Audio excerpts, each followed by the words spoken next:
Hello, everyone. I am Dr. Renata Thiebaut. I am a professor at Gizmo University of Applied Sciences, as well as the COO of Green Proposition Consulting.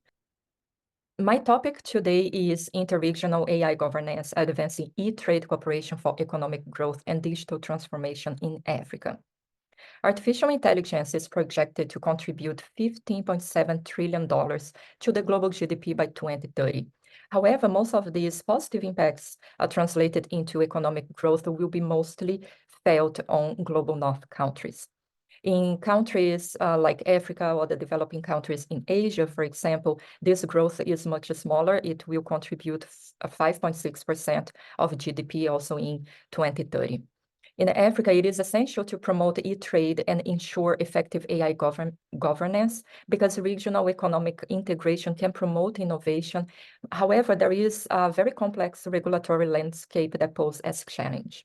I have put together here different regulations regarding digital trade, e-commerce, as well as AI regulations, policies, and different initiatives in African countries. Most of AI initiatives and national AI policies are not already in place in African countries, with the exception of a few countries like Egypt. Egypt is actually leading AI discussions in the region, and a few other countries such as Mauritius, for example.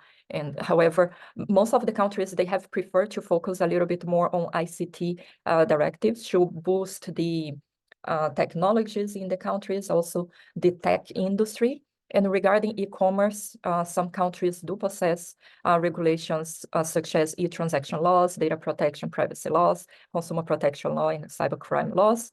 Countries such as the Central African Republic, Chad, for example, they do not possess any of these regulations. So finally, my policy recommendations are mostly three. The first one being policy coordination within African Union, also the working groups that have been put in place since 2019 to support different governments in the discussions as well as elaborations of policies to be in line with the digital protocol that will be in place in the African region.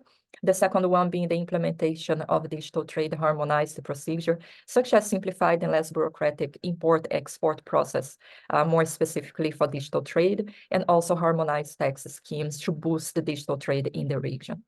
And finally, the promotion of market expansion for AI technologies through financing mechanisms together with the civil society, the involvement of private industry and the government. So this is a more plural approach where you work together more with companies and the civil society and not only at the government level.